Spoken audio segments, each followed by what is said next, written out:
Bienvenue dans le rendez-vous des contes pour enfants Passage sur Radio Tiroir.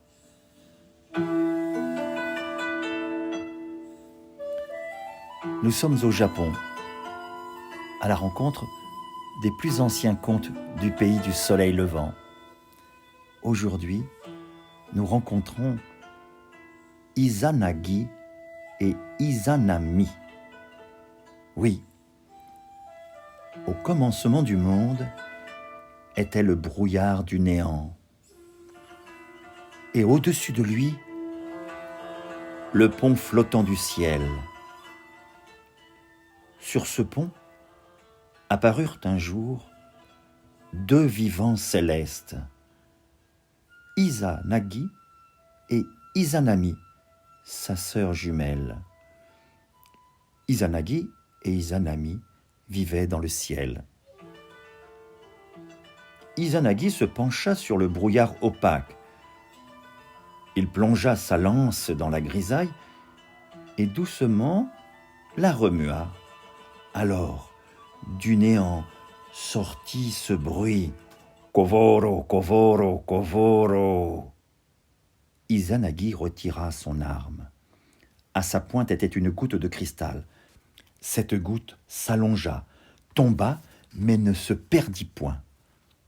À peine détachée du fer de la lance, elle s'étendit et devint une île suspendue entre le ciel et le vide. Sur cette île, Izanagi et sa sœur, Izanami, descendirent et au milieu d'elle, dressèrent une haute colonne. Quand ce fut fait, ils se regardèrent. Ils étaient nus. Ils virent que leur corps n'était pas tout à fait semblable. Ils en rirent, ils s'émerveillèrent, et comme ils se touchaient l'un l'autre, l'envie leur vint de s'unir. Alors, Izanagi s'en fut, par jeu, vers la droite de la colonne, Izanami vers la gauche, et mimant les étonnés, de l'autre côté du large pilier, ils se rencontrèrent. « Oh, le beau jeune homme !» dit Izanami, ouvrant les bras. « Oh, la belle jeune fille !» dit Izanagi, pareillement joyeux. Et ils s'étreignirent délicieusement. De leur première union naquit une sangsue. De la deuxième union naquit un îlot d'écume. Oui, mais cela ne leur plut guère.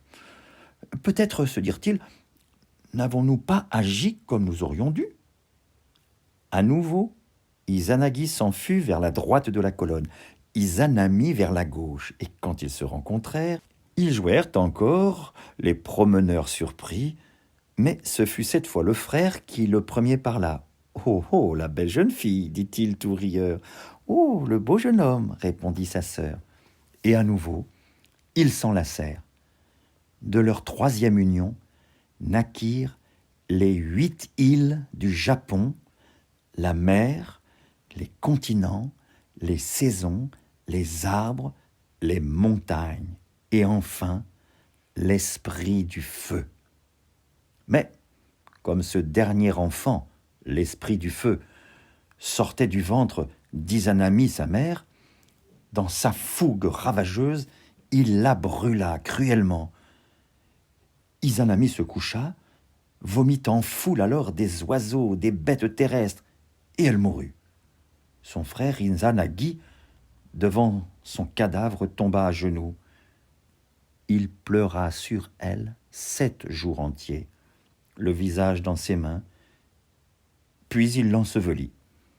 Quand ce fut fait, il empoigna son sabre, il trancha la tête de l'esprit du feu et le démembra. Du sang de cet être impétueux naquirent les plus indomptables parmi les créatures du monde. Izanagi, demeuré seul, s'en fut errer tristement par les cieux et les terres. Or un jour il se sentait fatigué de vivre sans bonheur. Le désir déraisonnable lui vint d'aller chercher sa sœur bien-aimée au royaume de la nuit. Il descendit donc dans cette contrée dont il ignorait les chemins. Après longtemps de voyage, il parvint devant la porte du palais des ténèbres. À cette porte, il frappa. Sa sœur vint lui ouvrir. « Reviens avec moi, lui dit-il. Nous avons encore tant de choses à créer, des pays, des êtres, de nouveaux océans. » Et Izanami répondit, « Hélas, mon frère, j'ai goûté aux fruits de ce royaume des ténèbres. Je ne peux te rejoindre sans la permission des esprits de la nuit. Attends-moi, je vais parler à ceux qui me tiennent prisonnière. Jusqu'à ce que je revienne, ne bouge pas d'ici, surtout ne franchis pas ce seuil. » Et elle disparut. Izanagi attendit. Il s'impatienta, attendit encore. Il s'inquiéta de ne point la voir revenir. Il l'appela, nul ne lui répondit. Alors il poussa la porte du palais des ténèbres et d'un pas franc, il entra. Il se trouva dans un long couloir sombre. Il ôta l'un des deux peignes qui tenaient sa chevelure, le frotta vivement contre la paroi et ainsi en fit jaillir une flamme. À peine avait-il levé ce flambeau devant lui qu'il découvrit sa sœur, couchée dans un cercueil pourrissant. Des grouillements de verre creusaient son visage et son corps. Elle était épouvantable à voir. Et quand elle aperçut son frère, elle frissonna, se dressa et ouvrit ses lèvres rongées. « Malheureux, je ne te pardonnerai jamais de m'avoir surprise dans l'état honteux où je suis. Je te déteste, mon frère, sois 1000 fois maudit. » Izanagi, terrifié, prit la fuite. Mais Izanami, follement agile, le poursuivit. Quand il entendit ses dents grincer et ses mains griffues déchirer l'air dans son dos, il jeta derrière lui son peigne enflammé. L'objet à peine lancé se métamorphosa en une grappe de raisin noir. Izanami fit halte. Elle ramassa la grappe de raisin, la dévora, et puis elle reprit sa course, les cheveux crépitants d'éclairs. À peine Izanagi avait-il couru sans enjamber qu'il sentit à nouveau le souffle puant de sa sœur morte sur sa nuque. Alors il jeta son deuxième peigne par-dessus son épaule. Aussitôt surgirent du sol 1000 pousses de bambou. Izanami, effrayée, les arracha par poignées, et puis elle les engouffra dans sa bouche grimaçante. Tandis qu'elle tentait d'apaiser ainsi la famine qui rongeait son ventre, Izanagi, courant à toute force, parvint au seuil du monde des vivants.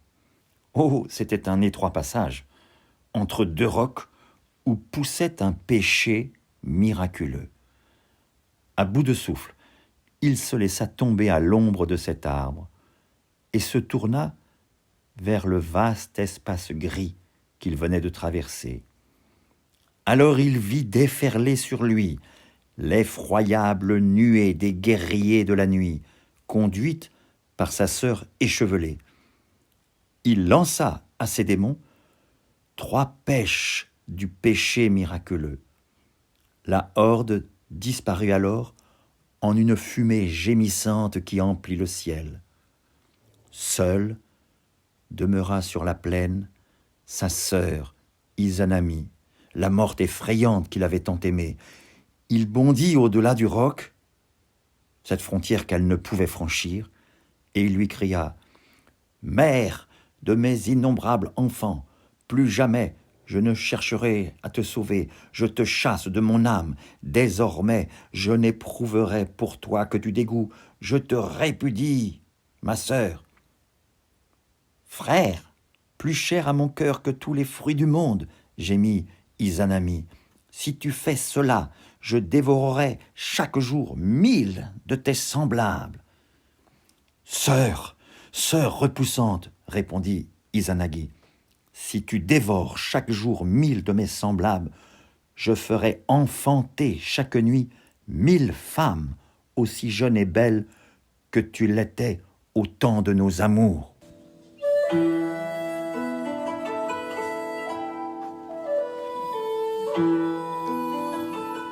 Ainsi furent créées la vie et la mort. Bonnes gens, ne désespérez pas. Il est dit qu'un jour, Izanagi et Izanami se réconcilieront pour le bonheur des hommes et des femmes. Patience.